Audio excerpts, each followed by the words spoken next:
Hello guys, and welcome to my channel. Today we're going to be replacing the timing chain on this Audi 4.2 liter V8. This is a direct injection engine, a FSI engine, and it's a BVJ engine code. This engine comes from an Audi A6 C6, and they're also delivered in the H3 D3 chassis. They are identical to the BAR engine found in the Q7 and Volkswagen Touareg. I couldn't find a how-to on how to replace the timing chain on this particular engine on YouTube on English, so I decided to make a video myself. The timing chain design and the sprockets, the tensioners and guides are similar on the BNS engine from our RS4 B7, the BYH engine in the R8, the CAUA engine from the S5, and the CFSA engine from RS4 B8. They're also similar to the V10 engines from Audi and Lamborghini with the 5.2 liter naturally aspirated and the 5 liter turbocharged engine in the RS6 C6. This engine is a 32 valve engine, and you also have a 40 valve engine with the timing chain in the back. That's a BBK engine from the RS4 B6 and B7 and the BAT engine from the Audi A6 C6.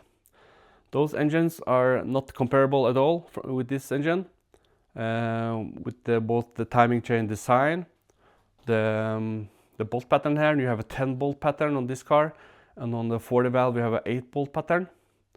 And the camshaft valve solenoids up top here are located in the back on the 40 valve. And the locking for the timing is located in the front on the 40 valve. And here you lock the camshafts in the rear, up here. Before we can access the timing chain, you have to remove some stuff. You don't have to remove the exhaust manifold and the catalytic converters, but I'm going to do it anyway to have a better access and better view. And we also have to remove the intake manifold in order to remove the oil filter housing before we can remove the backplate.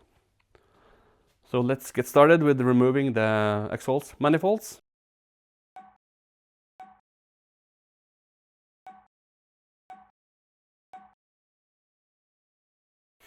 So with the intake manifold and the engine harness and the oil filter housing out of the way, we can start removing the timing covers. Let's start with the upper timing covers here and the coolant pipe that goes between the heads. These coolant pipe go through the timing chain and into the head, and they have 2 gaskets on each side which are prone to failure, so we're going to replace them anyway. These are held on by Torx T30 bolts.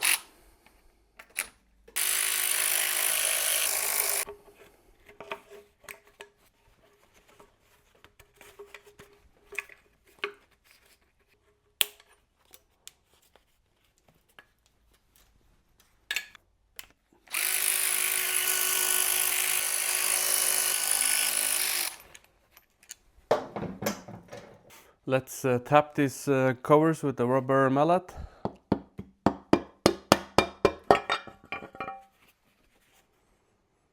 Oh yeah.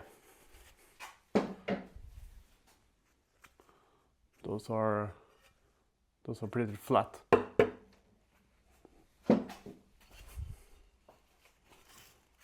Yep.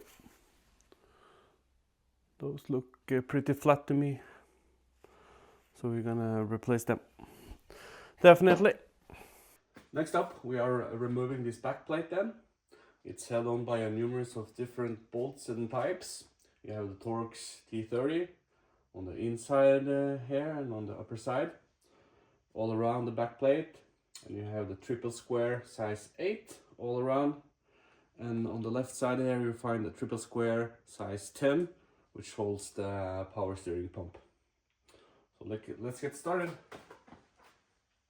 You have 4 bolts on the inside here. We got limited space, so I'm going to use the small bits ratchet.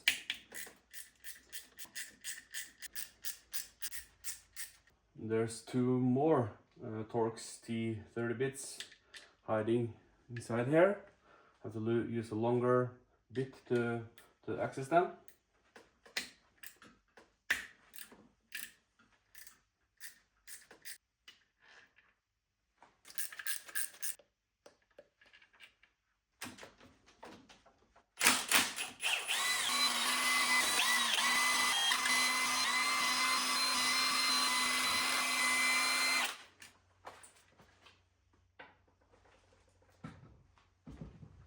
Then you can just give this back plate a little tap from the back here.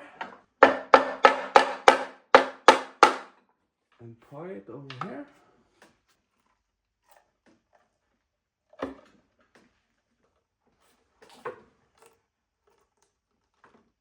There we go.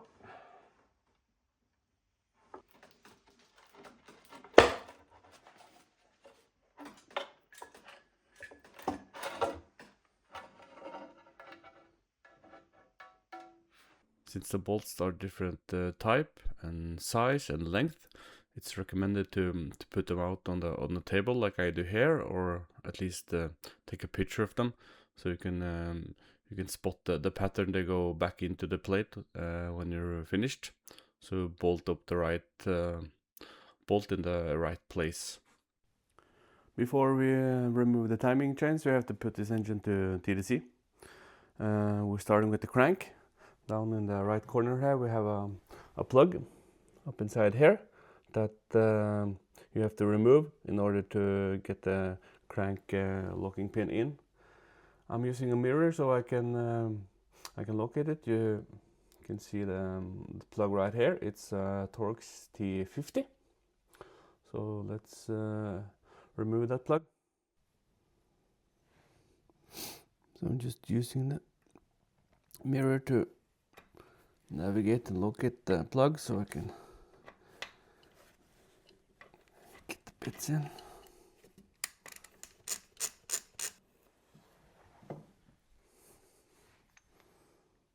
Like that. Then we can install this locking pin. Again, I'm using the mirror to navigate so I can enter the threads here. And you might have to wiggle the crank a little bit back and forth to have it correct seated.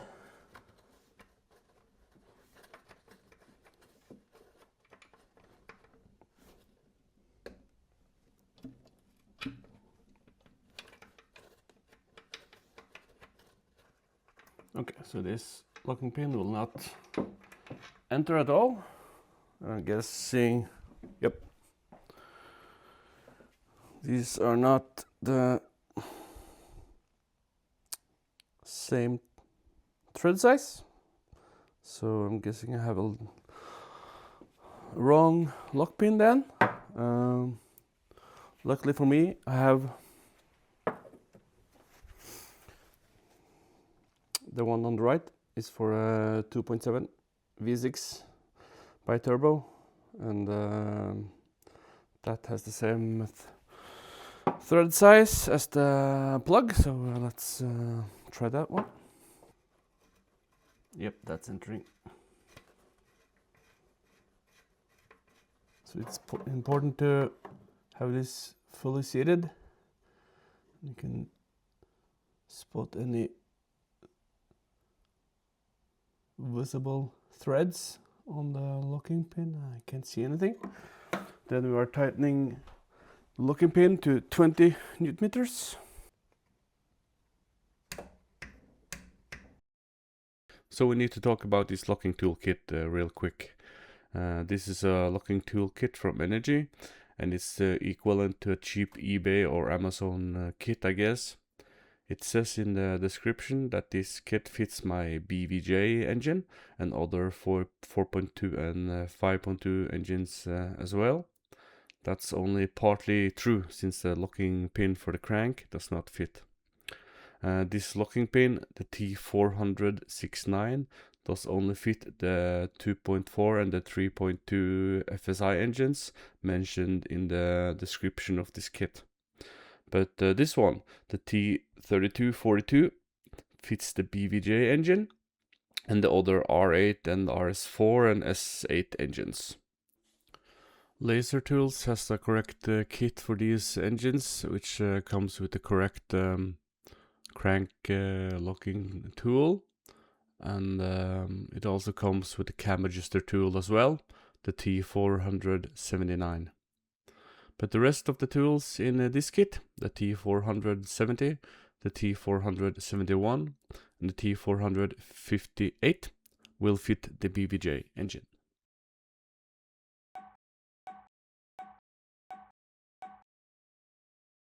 So with the valve cover and the coils out of the way and the crank to TDC, we can start locking up the camshafts on this bank.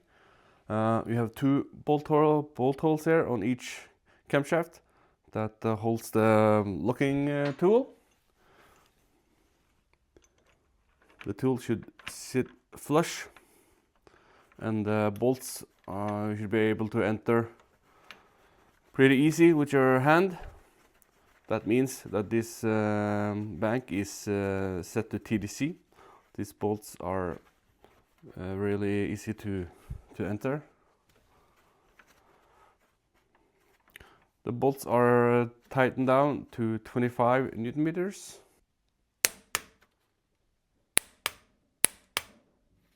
Moving on to the next bank here, you can see that the camshafts and the holes, they don't have the same angle as the head. They're slightly off, which means that you cannot make this cam locking tool sit and enter correctly on the bolts there, and will not sit flush on the camshafts. So when we have a closer look to the timing chain here, I can see that the main chain that goes through the crank up to the sprockets that drive each head, that main chain has a lot of slack, like very much. And this chain that drives this head also has a lot of play. So I'm not sure if that is because we don't have oil pressure right now, because when we are putting this tool on and try to rotate this bank, this tensioner will extract, and you have tension on the main chain and also on this chain, but it should, even though, sit correctly flush when the crank is in TDC, and that the bank is in TDC.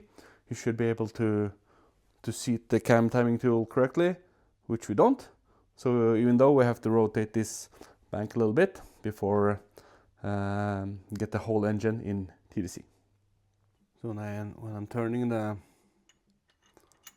bank here with the tool, I can make this bolts enter freely by hand.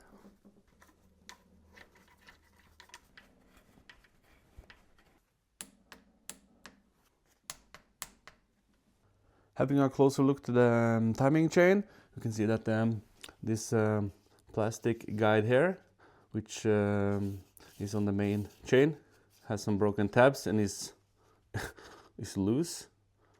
It's fully free to move around, which it shouldn't. And up top here we have a small plastic guide, and this one is actually coming off. Here are two new ones directly from Audi. They should sit like this, with the broken ends here probably falling down into the oil pan. And the same goes for this side, broken tabs on the end, probably falling down in the oil pan or stuck in here, as in this case. This is a piece of plastic from this guide, probably entered through here somewhere. I don't know. Almost falling into the head. So I guess it's a good thing that we are replacing the timing chain on this engine. Even though the cam phasers can spin freely while the camshafts are locked, the repair manual says that you have to put a painting or a mark on each one on their exact location when you remove them, in order to put them back in the ish same way. It doesn't have to be precisely, but like a ish. So I'm going to use some fixed marks here. I have a stamped X. I'm going to put a a pen mark on here.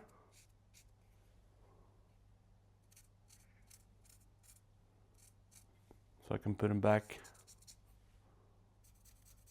about the same location. So before we start removing the cam phasers and the chain, we have to press in this tensioner with a pry bar or something similar, and use this pin to lock the tensioner itself. And then this chain is free. Then you're going to undo these two bolts. They are triple square M14, and the repair manual says that you just need to undo the bolts, but I'm gonna counter hold with this tool just for good measure.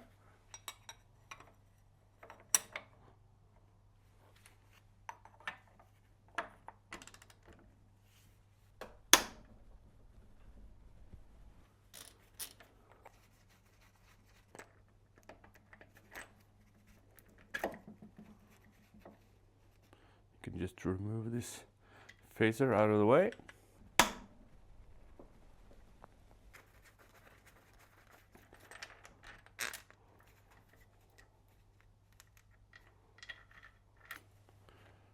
You cannot mix up these two phasers since they have a marking on them, intake and exhaust.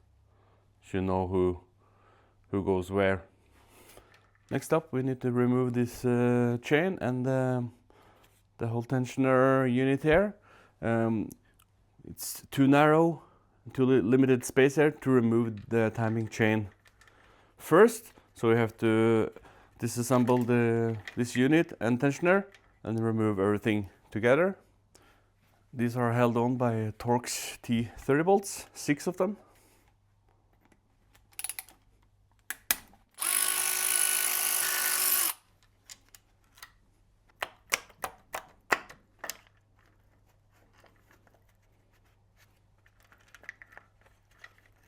And then you just copy paste on this side as well.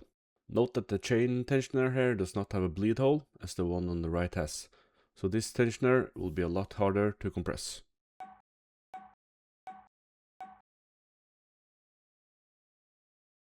Next up is the chain for the auxiliary drive, which drives the AC pump, the power steering pump, the oil pump and the water pump from this unit by this sprocket and up to the crankshaft. So I'm just gonna compress this tensioner with a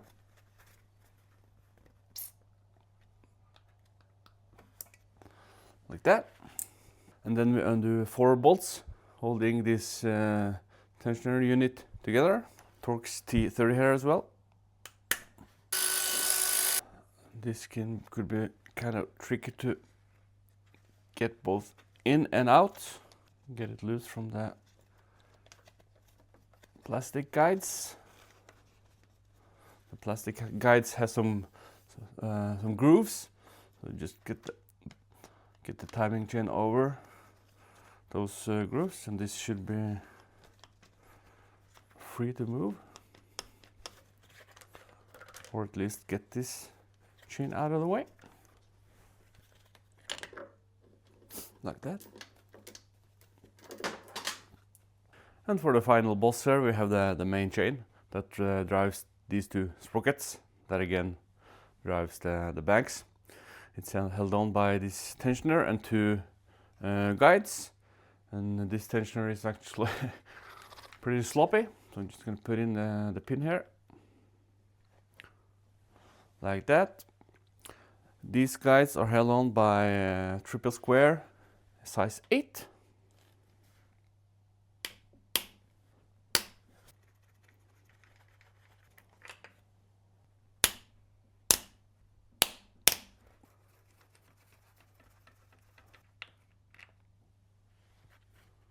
This tensioner is held on by 3 Torx T30 bolts.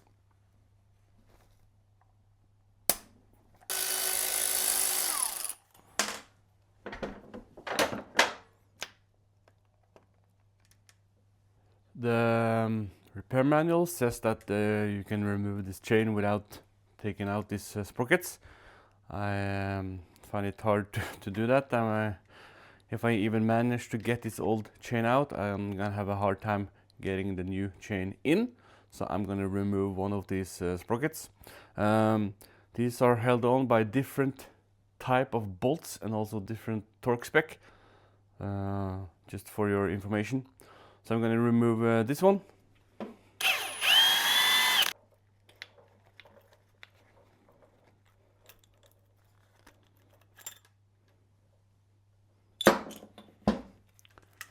Then I should be able to remove this timing chain. Yeah, well, that was a bummer. This is the correct sprocket to remove, not that one. There's not enough room here to remove the chain. On this side, we can remove the chain through here. So there's a different gap size here. So we have to remove this sprocket to remove the main chain.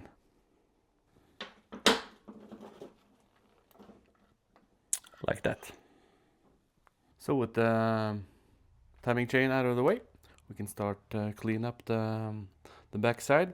We have a lot of RTV around all over the place here. We have to remove, and this plastic guide up here that I mentioned. When I remove the timing chain, I see that I have some pretty big grooves, which means that this plastic guide actually stood like this. So yeah, nothing seems to surprise me with this engine. The tools I'm gonna be using for removing the RTV and stuff is these scrapes and a brush. I'm gonna do that off camera. There are two notes in the repair manual that needs to be addressed. One thing is that these pieces of silicone in this corner, they have to be removed completely. This piece is actually the head gasket, and goes all around here. And before we can put the back plate on, we have to remove this silicone entirely and add a small amount of new RTV there in the corner. The other thing that needs to be addressed is that this metal guide here has to be beveled down, because when we're putting the back plate on, we don't want to scratch the part of the head gasket here, so we cannot put the back plate directly in. We have to do it in a slope. So we need to remove this dowel and bevel it down. So like that, I just beveled it with an angle grinder. So just put the dowel back in here. Something like that, with the bevel pointing upwards. And on the left side you have the same guide or dowel that needs to be beveled down. Then it's time to insert the chains. We're starting with the main chain. I'll put the main chain and the chain for this bank on the sprocket before I install it, since we have a limited space here. We're gonna line up the notch on the back. These two holes.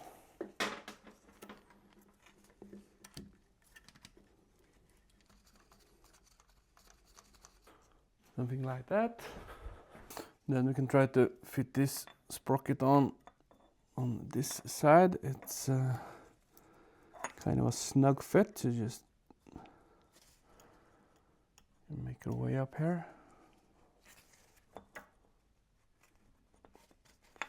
Like that. Then you put the belt for the bank on. Then we are inserting this guide. Be sure to lubricate the guide up here. with some assembly lube or similar.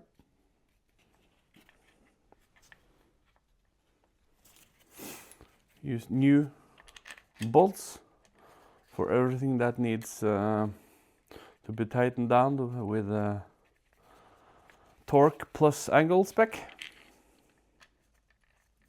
Same goes for this guide.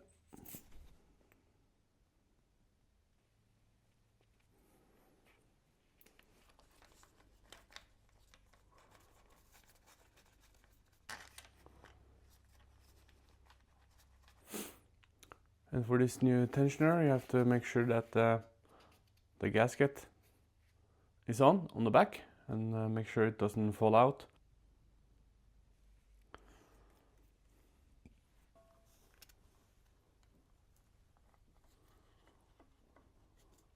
New bolts here as well. This bolt for the right sprocket is torqued to 42 Newton meters. And the one on the left is torqued to 22 Newton meters. So these 4 bolts are torqued to 17 Newton meters plus a 90-degree angle.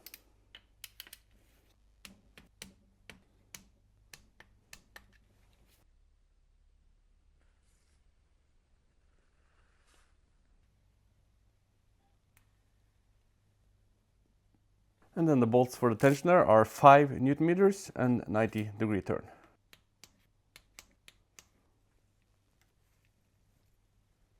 So next up we have the chain for the auxiliary drive, and a big monolithic piece here with the guides and tensioner, also with a gasket. Keep that in mind. Apply some assembly lube here as well. Now we're going to try to maneuver this one in with the chain. Bear in mind that there are 4 bolts holding this tensioner, with 1 long and 3 short bolts.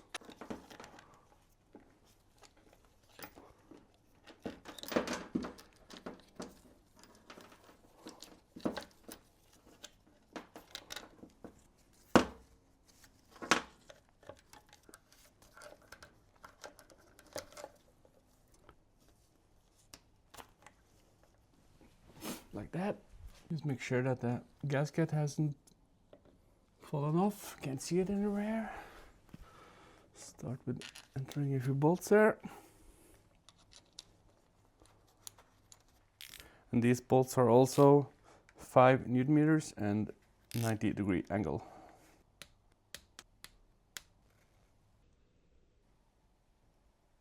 Like that. Then we can just pull these 2 locking pins there and give full tension on the 2 chains.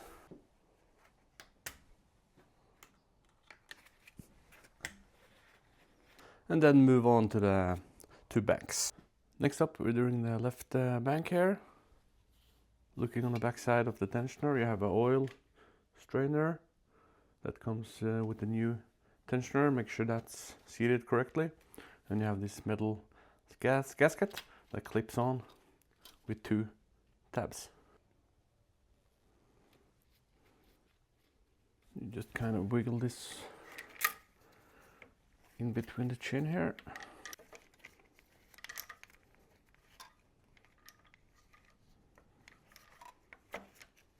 New bolts here as well. And these bolts are also 5 Newton meters and 90-degree.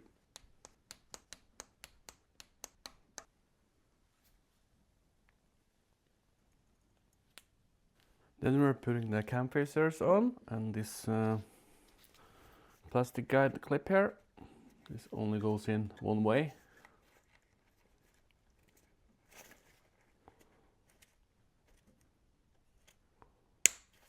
Like that. You can put these however you want, but try to pay attention to the marking that you made.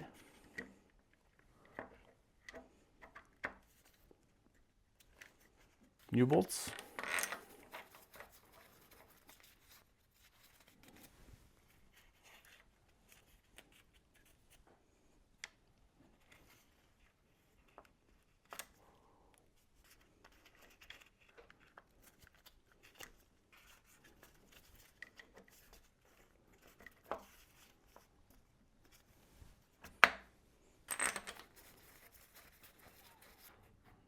Tighten them up,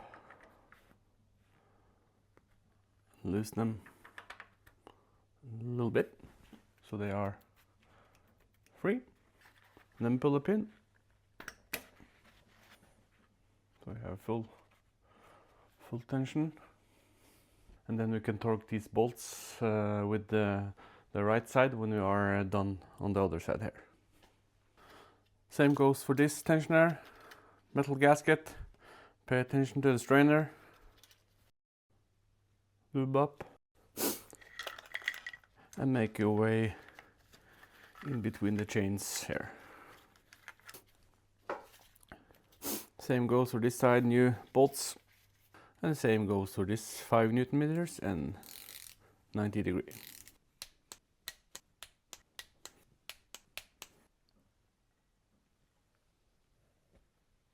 And the same for this side, clip and cam facers.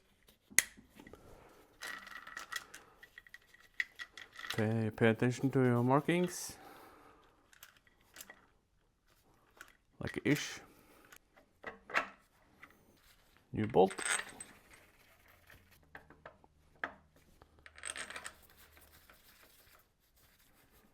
Like that. Turn it back on. Okay, I have to stop the video right here. As you can see, and some of you maybe notice it, it says exhaust on the intake side of this head. I managed to put the wrong phaser in the wrong place, but luckily I discovered the mistake before I torqued down the bolts. So I just removed them, swapped them over, and put them in the right place before we torqued the bolts down. And now it's time to torque down the bolts for the cam phasers. This torque sequence is rather special and requires 2 torque wrenches, 2 people, and the cam phaser tool. Also make sure that the cam locking tool in the head is still in place. First up, a second person needs to torque the cam phaser tool clockwise with 40 Newton meters, while we apply 60 Newton meters of torque on the exhaust phaser bolt. Then you apply 60 Newton meters of torque on the intake phaser, while the second person still is holding the 40 Newton meters of torque on the tool. Then we switch to the other bank. Next we are removing the cam locking tool before we apply 80 Newton meters of torque on the cam bolt, starting from left to right. And for the final step, we'll give the bolts an additional 90-degree turn.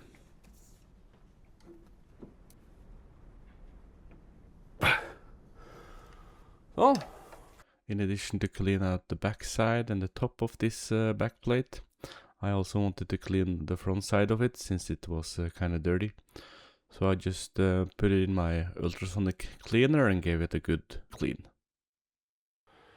And then it's really important to clean out this part of the head gasket. You have the silicone tabs as earlier mentioned, and you also have to clean the lower side of this gasket and between the upper side and the part of the head. So we're going to do that now. The repair manual says that in between here you have to be really careful not to break this head gasket, and you have to put some piece of a tool in between and a piece of cloth and clean it out. So I'm just using this industry cleaner from Wurt. It's a type of a citrus cleaner. Don't use brake cleaner and other stuff on this this gasket. So I'm using this interior plastic pry bar. Just put the cloth on here. Spraying on both sides and just bend the head gasket down a little bit and just clean in between here. Be very careful not to bend the head gasket, then you're gonna have a lot of problems like that. And same goes for the other side. And then we're cleaning this back plate off one last time, just to make sure. And then we can just start laying a bead of sealant according to the repair manual.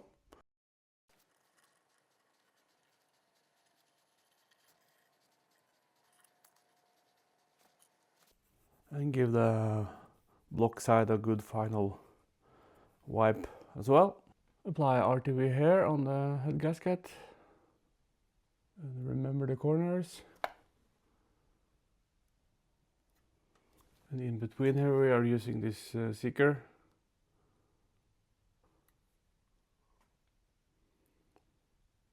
And same for this side. And then we're putting this back plate on in an angle, like up this way. Be sure to move the crank seal first, so you have a better access to installing it.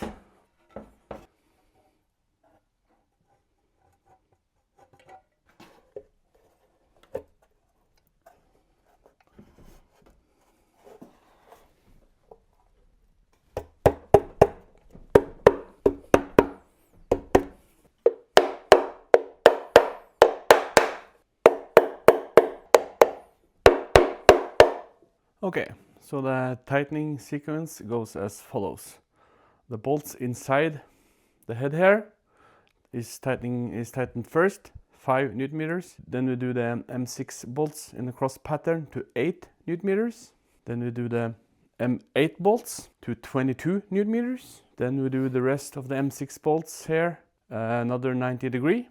And then we do the bolts up here in a 90-degree turn. And there's everything else on the back side of this engine. All M6 bolts that are torqued with an angle has to be renewed.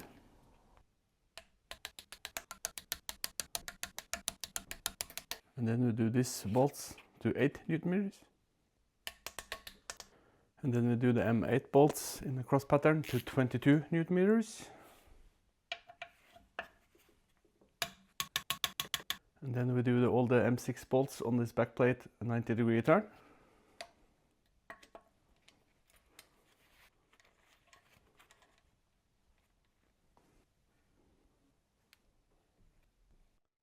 And for the final torque here, we're doing these 6 bolts in a 90-degree angle. After the back plate is done, you can torque the 2 bolts for the power steering pump to 65 Newton meters.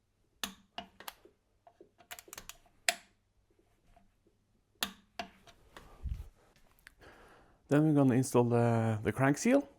We're using a seal from Corteco. This is a PTFE seal, which means that it needs to be installed dry. So you just need to have a clean and dry surface. Use a microfiber cloth here to make a final wipe. You just install this seal with the following guide sleeve, which comes with the kit, over the crank here, and just push this seal in. You need a special tool to do it correctly, and that's the T10 122-3. That's a Volkswagen Audi special tool, which I don't have, and costs about 100 euros plus some shipping. So I decided to make one my own. I had this 3D printed, and it does the same job. I just put on the seal here and tap it in place. The seal needs to sit flush against the back plate here.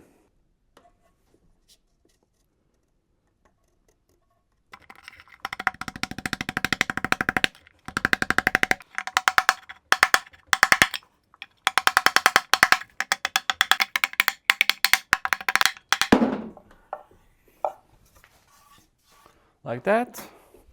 And then we're going to start applying some RTV on this back plate. First up, we're going to remove this O-ring here. This was the one in question. You can hear how brittle this is. It's also very flat. This seal has no purpose at all right now.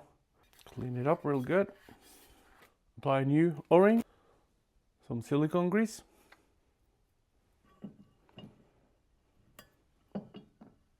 Then we are applying a bit of RTV here.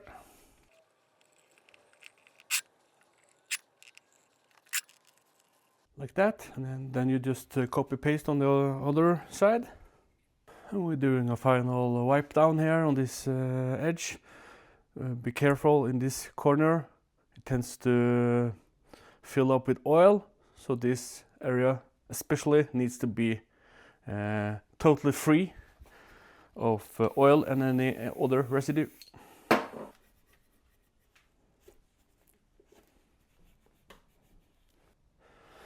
And remember to put enough grease around this O-ring so you can enter the hole in there without any much resistance. Like that. These bolts are torqued to 9 Newton meters. And they don't need to be renewed since you don't have an angle torque on them. And these bolts are torqued in a specific direction, starting from 1, going that way.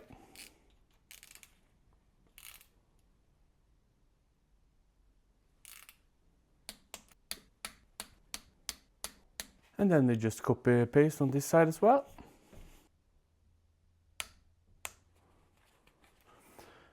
And that is timing chain on a BVJ engine done. I'm going to do a lot of work on this engine as well, so I'm not going to put on the coolant pipe and the intake and the oil filter housing just yet. I need to do carbon cleanup, do some motor pump and thermostat replacement for rocker covers and so on. So there's a lot of work left before this engine goes in the car, but that's the timing chain done. I hope you liked the video. So if you enjoyed the video or want to see any more content on me working on this engine, just drop me a comment. So that's all for this episode. Bye!